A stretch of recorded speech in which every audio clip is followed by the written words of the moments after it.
அனைவருக்கும் அன்பான வணக்கம். உலகத்தில் எவ்வளவோ பயிற்சி இருக்கு. ஆனால் நம்ம சொல்லித்தரக்கூடிய இந்த ரெண்டு பயிற்சி மட்டும் செய்தால் போதும். தினந்தோறும் இந்த 2 பயிற்சியை மட்டும் செய்துட்டு இருந்தீங்க அப்படின்னா உடம்பு நல்ல இறுகிடும், வலிமை பெறும், என்னைக்கு உடம்பு ஆரோக்கியமாக இருக்கும். அற்புதமான பயிற்சி சொல்லித்தரேன்.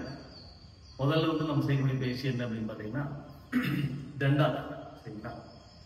இந்த தண்டால் பார்த்தீங்கன்னா எப்படி இருக்குன்னு பார்த்துக்கங்க. முதல்ல கால் நம்ம இந்த அளவு வச்சுக்கலாம், அதாவது இந்த அளவு வச்சுக்கலாம். அதுக்கப்புறம் இப்படி உட்காந்து, சரியா? இப்போ பாருங்க, இப்போ உள்ள போகும்போது மூச்சை விடணும், பின்னாடி வருவோம் மூச்சு இழுக்கணும். சரியா?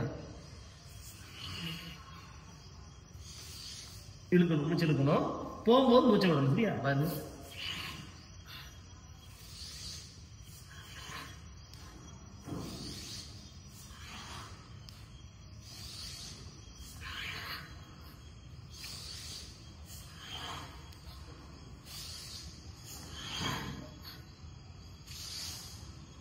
சரி. இந்த தண்டால் பயிற்சி முடிஞ்சது. உங்களால இந்த தண்டால் எவ்வளவு செய்ய முடியுமோ அவ்வளவு செஞ்சீங்கன்னா உடம்புக்கு ரொம்ப நல்லது. சரியா? சரி, இந்த ஒரு பயிற்சி முடிஞ்சது. அடுத்த பயிற்சி இப்போ இது அனுமனம் பயிற்சி அப்படிம்பாங்க.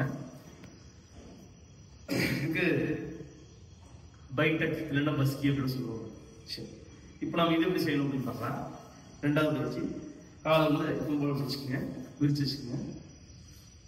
இப்போ கீழே உட்கார்ந்துக்கும் போது மூச்சை விடணும், எந்திரிக்கும் போது மூச்சு இழுக்கணும். சரியா? கவனத்தில் வைங்க.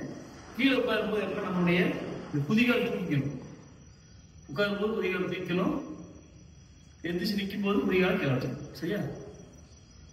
கை இப்படி வச்சுக்கோங்க, கை இப்படி வச்சுக்கோங்க. சரியா? மூச்சு இழுக்கலாம், உட்காரும் போது மூச்சு விடணும்.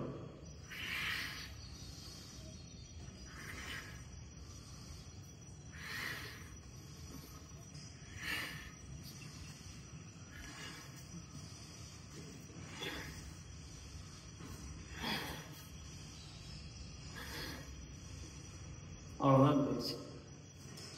இந்த 2 பயிற்சியை மட்டும் தினந்தோறும் நாம் செய்துட்டு வந்தோம் அப்படின்னா உடல் நல்ல வலிமை. வேற எந்த பயிற்சியும் தேவையில்லை. சரியா? நல்லது, மகிழ்ச்சி. மேலும் ஒரு நல்ல காலையில் சந்திக்கிறேன். நன்றி, வணக்கம்.